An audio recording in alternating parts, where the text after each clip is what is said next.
What's going on? Alex here, and today we're going to talk about how to cheat on your state taxes and fail.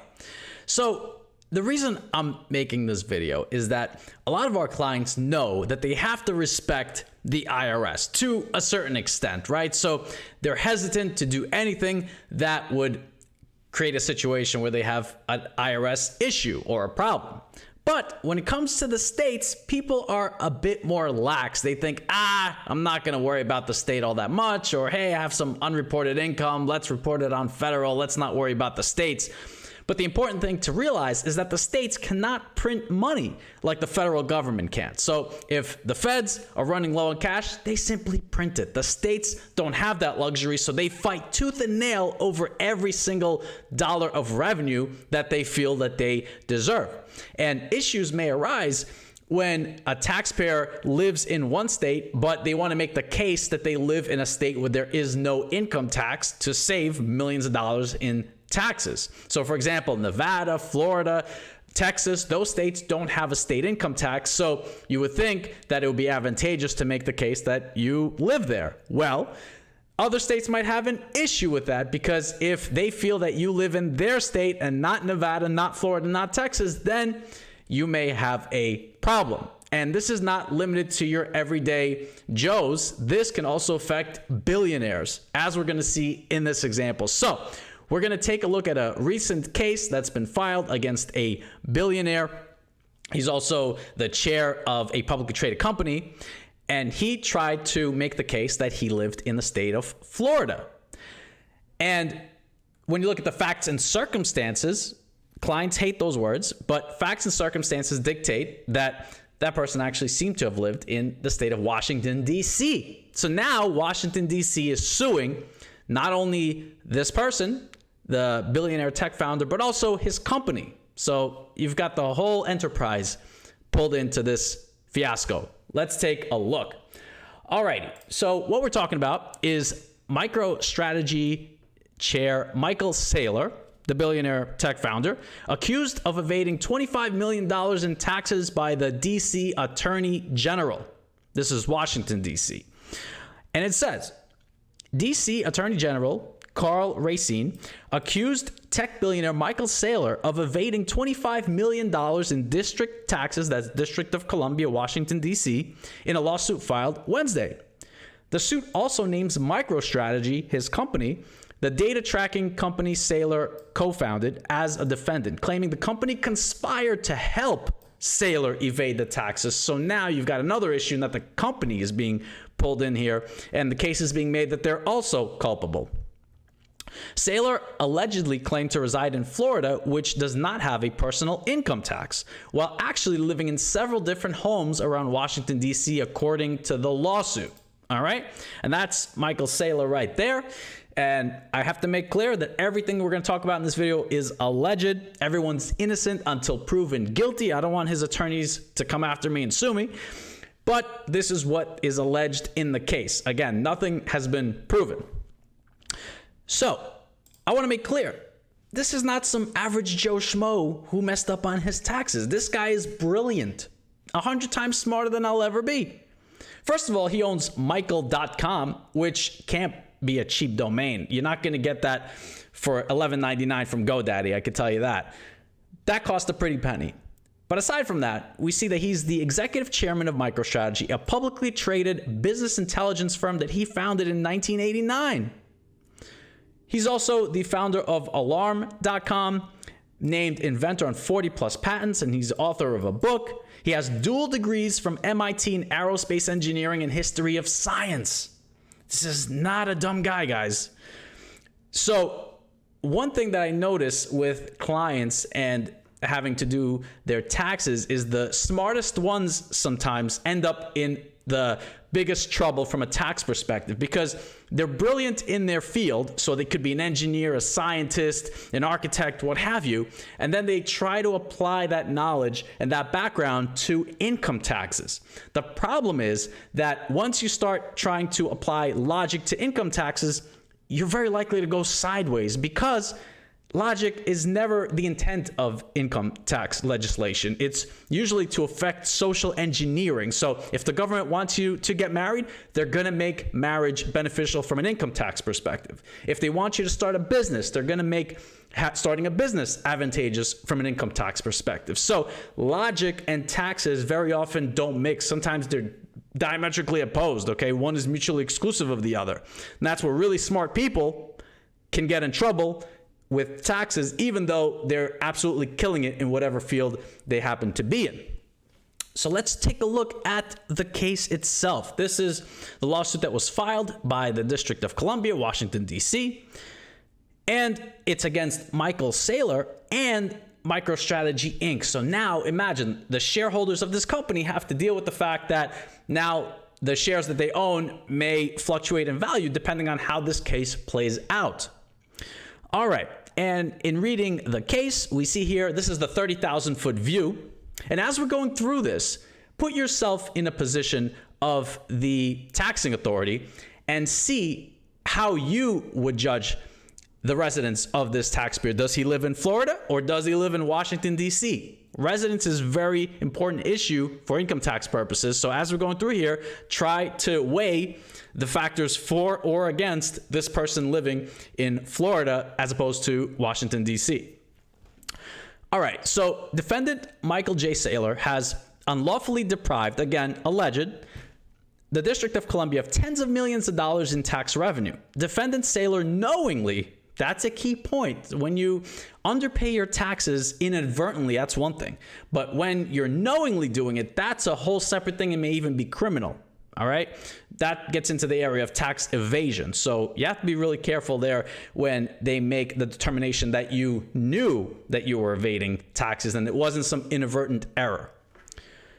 Knowingly avoided income taxes he owed to the district by fraudulently claiming to be a resident of other lower tax jurisdictions while maintaining his domicile, that's a key word for tax purposes, and place of abode in the district, meaning Washington, D.C., including living in a luxury penthouse on the Georgetown waterfront and docking multiple yachts on the district's Potomac riverfront from 2005 to present. Furthermore, it says defendant Saylor knew that living in the district meant that he had the obligation to pay income taxes in the district.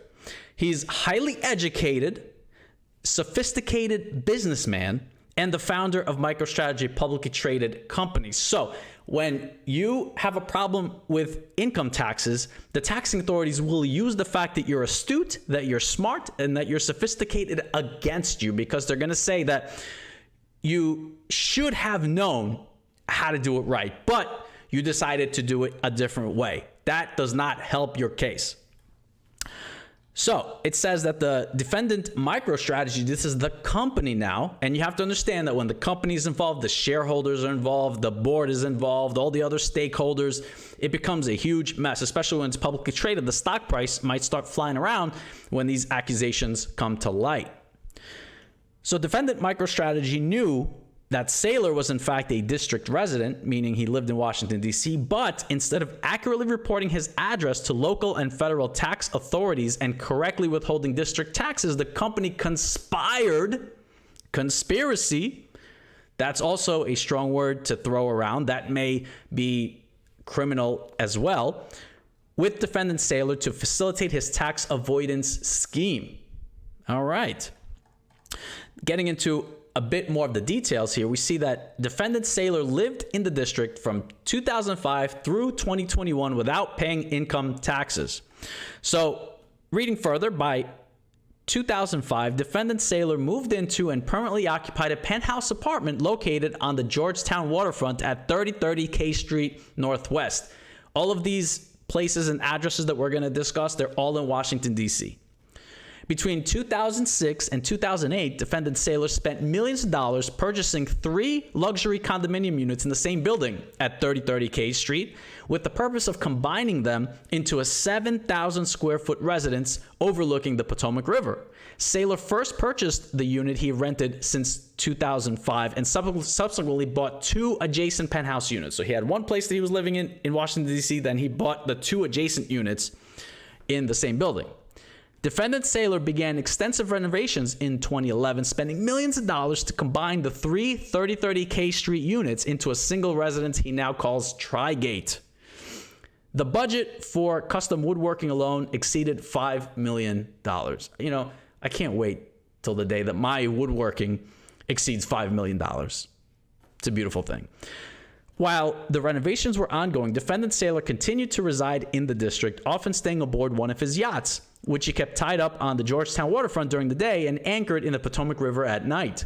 These yachts each possess bedrooms, kitchens, and bathrooms. It's a very specific reason that they're mentioning that. And they're making the case that, hey, not only did this person have his penthouse apartment available to live in, he also had the yacht available, which had all of the accommodations of a dwelling, of a living space, all right? That's the picture they're painting here by getting into those details. Defendant Saylor's contemporaneous social media posts confirm that he lived in the district and considered it home both before and during the renovations to 3030 K Street. You know, it boggles my mind how far the taxing authorities are willing to go. And in this case, they looked up his social media posts, which we're going to see in a second, to incorporate in the lawsuit against him. That's why I always say it's the facts and circumstances that dictate the outcome of a tax situation, not lies and fairy tales, okay? And they will dig deep, especially the states. They will go and look at your social media for dirt on you. All right, let's take a look at some of these posts. Again, as we're going through here, put yourself in a position of someone examining this case. And even if it's a jury trial, which way would you go? Would you say that this person was a resident of Washington, D.C. or Florida? Let's keep reading. This is from his Facebook. View from my Georgetown balcony this morning, again, in Washington, D.C. Now I just need to finish renovating the apartment so I can move back in. For now, maybe I pitch a tent outside on the terrace. Happy smiley emoji. And here's a picture that went along with that. So they went and they clipped his social media posts. Wow. Alrighty. So there's yet another post here. And you could see that the tag, as far as the location, is in DC. Gazing wistfully at my future home while I wait for James to crack the whip on the contractors and herd the cats. I wonder if Tony Stark would be so patient. All right. What do you guys think? Is this person residing there, or do they actually live in Florida throughout this time? Again, this is from 2005 to 2021. They're hanging out on the waterfront. Furthermore, there's yet another post. Off to work. It's a perfect October morning on the Potomac, making it hard to leave home. Okay, so in 2014, continuing the timeline, Defendant Saylor completed the renovations combining the penthouse units at 3030 K Street and then resumed living in the penthouse at that address. Defendant Saylor maintained his 3-unit penthouse as a place of abode at 3030 K Street in each taxable year from 2014 through the present. So you have to keep in mind that potentially there's underreporting of state taxes from 2005 all the way to the current tax year. So that's a lot to fix if indeed it is the case that this person evaded taxes for so long. Despite being a district statutory resident and domiciliary, I'm going to have to make sure I said that right. Not once during the period from 2005 through 2021 did Defendant Saylor file an income tax return with or pay any income taxes to the district's Office of Tax and Revenue. Instead, Defendant Saylor fraudulently purported to be a resident of either Virginia or Florida, jurisdictions that have materially lower income tax rates. Okay. Now, here is how they're saying the scheme came together. Okay, we're going to get into the details of how it was made to look that this person did not live in Washington, D.C. Saylor avoided paying any state income tax by masquerading as a Florida resident. How would you judge this? From 2005, Defendant Saylor maintained his domicile at 3030 K Street while purporting to be a resident of Virginia. However, in 2012, he embarked on a scheme to fraudulently misrepresent himself to be a resident of Florida, a jurisdiction without any personal income tax. So you go from paying very little income tax to zero. You can't do much better than zero, right? First, defendant Saylor purchased a home in Miami Beach, Florida. Okay. We're going to look, after we review this case, at the factors that states actually do look at to determine residency, but you weigh whether all of these events indicate this person actually maintained residence in Florida. Saylor also obtained Florida's driver's license and registered to vote in Florida. However, Saylor's conduct demonstrated that these administrative actions were pretense and that he never intended to abandon the district as his domicile. So is this all fugazi? Are these sham transactions put in place to create the illusion of residency, or are they legitimate? For example, defendant Saylor has only voted in Florida elections via absentee ballots, each time having the ballot mailed to either MicroStrategy's corporate headquarters in Virginia or on information and belief to the district. Moreover, defendant Saylor continued to reside in the district, maintaining a place of abode, so on and so forth, for at least 183 days. There's a certain income tax implication there, but we're going to move on for now. Since at least 2012, Saylor has bragged to his confidants about his successful plan to create the illusion of residing in Florida in order to evade the district's personal income taxes. All right, so he's doing all these things to create the illusion of having ties to Florida, and we'll see how the company played into it now. Defendant MicroStrategy conspired with Saylor to avoid his obligation to pay district income taxes. Executives at MicroStrategy were aware that Saylor's claims to be a Florida resident were false and that he instead was a resident of DC. Beyond Saylor's regular and open discussion of the fact that he lived in DC, and we saw the Facebook posts, MicroStrategy was aware that Saylor lived in the district more than half of the year because it had access to multiple streams of real-time information of Saylor's whereabouts. At all times that Saylor was CEO, MicroStrategy provided company-funded transportation services for Saylor, including flights and personal drivers. A MicroStrategy private driver transported Saylor between the office and his 3030 K Street residence. This is the driver that was funded by the company. MicroStrategy maintained records of Saylor's physical address and of his travel and related expenses. They also paid for his security detail, which traveled with him and was present with him at Trigate, which is the DC residence. In or about 2013, defendant Saylor asked MicroStrategy to begin reporting his residence to the IRS on W-2s, 1099s, and other tax forms using the address of his house in Florida rather than the DC address where he actually lived. Sometime thereafter, in 2014, the MicroStrategy CFO brought the issue of Saylor's fraudulent evasion of district taxes to Saylor as a potential source of liability for the company.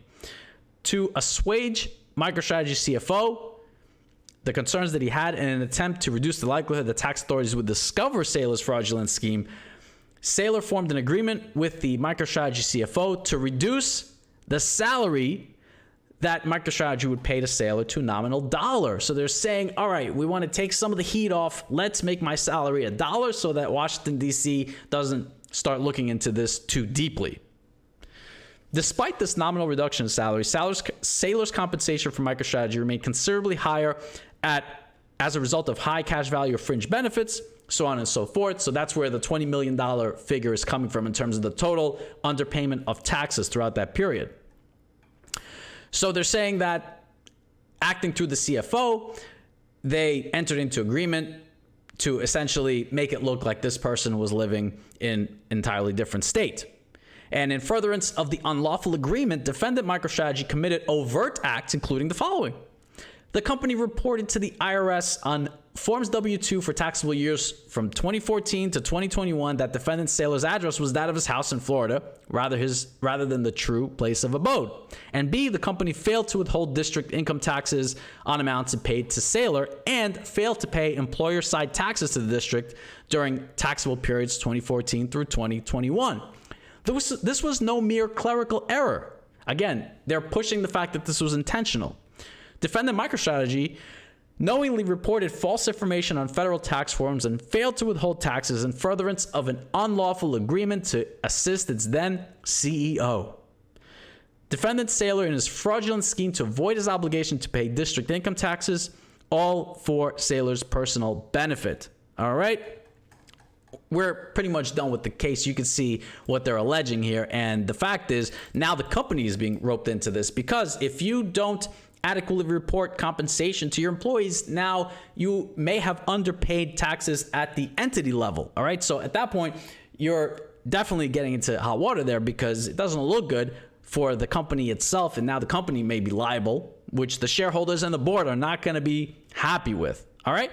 So as we're going through this example, what do you guys think? Do you feel that Michael Saylor throughout these years lived in Florida or Washington, D.C.? And you might say, well, I don't really know the factors that come into play to making that determination. Well, luckily, good old California published this wonderful publication. I love it. It's called 1031, and it's called Guidelines for Determining Resident Status. So California, and I know that it's a different state than Washington, D.C. and Florida, but this gives you an idea of the factors that the states will look at to determine if you're a resident or not.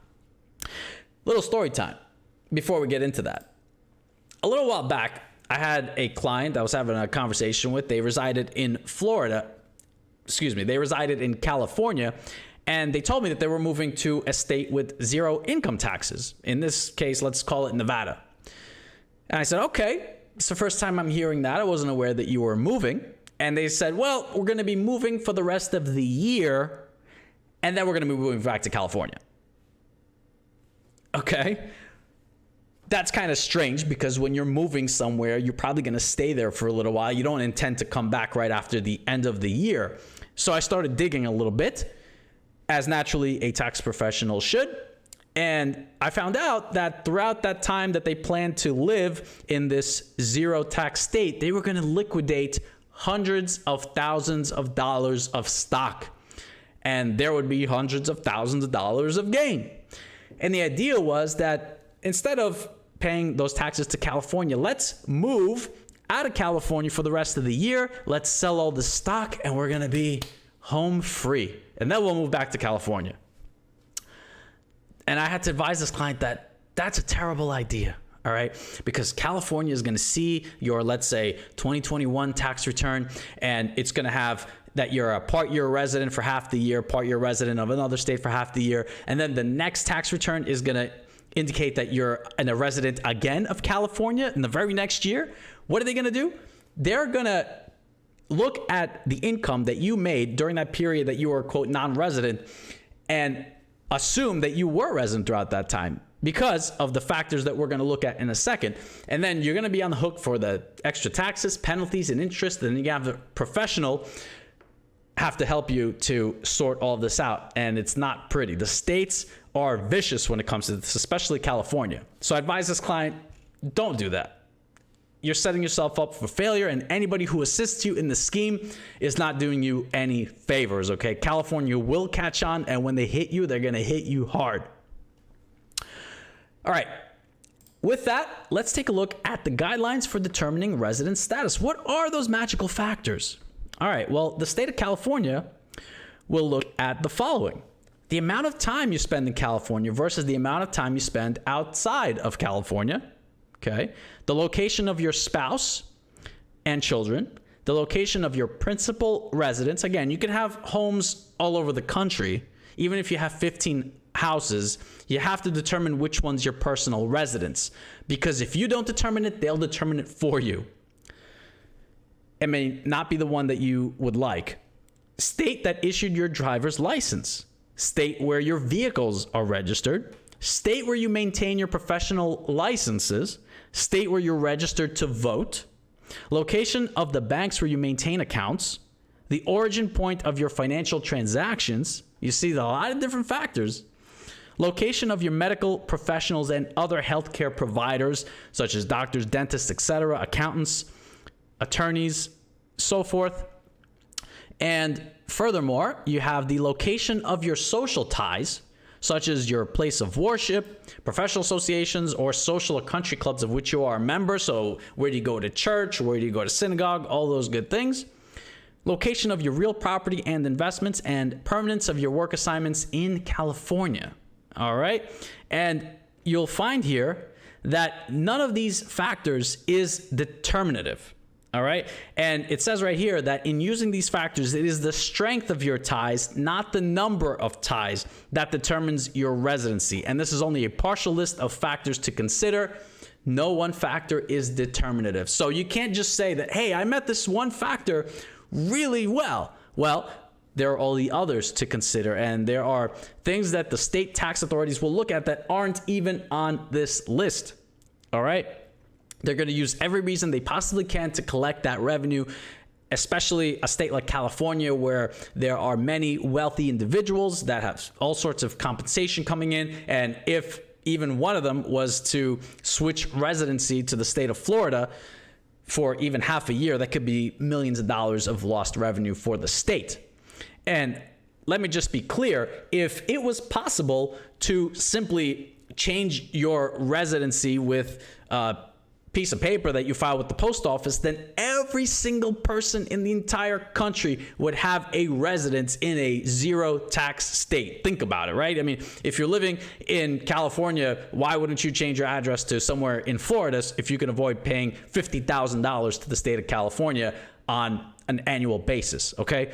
Everybody would do it. And that's why this area is so rife with complete disasters from a tax perspective, because when they start clawing back that income and applying it to your home state, you'll be amazed at how expensive it can be to resolve it. So hopefully that adds some color into all of these factors that the states look at to determine residency, and hopefully this provides some guidance in terms of how to handle your state tax situations. It's often that clients will respect the IRS, but they will dismiss the states. And I feel like that always is a mistake and ends up in a lot more pain than the amount of taxes that it would have cost to just pay it correctly. And if you are moving from one state to the other and you intend to have some taxable events occur in that low or zero income tax state, then you want to be 150% sure that you meet enough of those factors to make the case that, yes, I actually did switch my residence to that lower income tax state. Because what can happen is, even if you legitimately move to, let's say, Florida on July 1st of a particular year, and you have a taxable event on July 5th of a particular year, and then you start to switch over your mailing address and your driver's license and your vehicle registration and so forth at the end of July, California, for example, might come back and say, wait a minute, no, you didn't move on July 1st.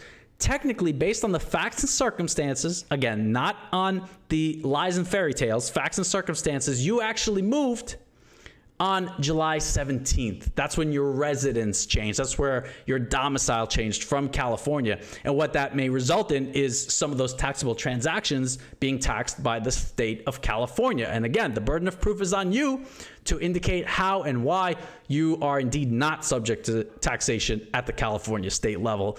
Not an easy battle to win in many cases. So with that, guys, be sure to tune in to the Efros Financial Power Hour every Wednesday at 7 p.m. Pacific, 10 p.m. Eastern.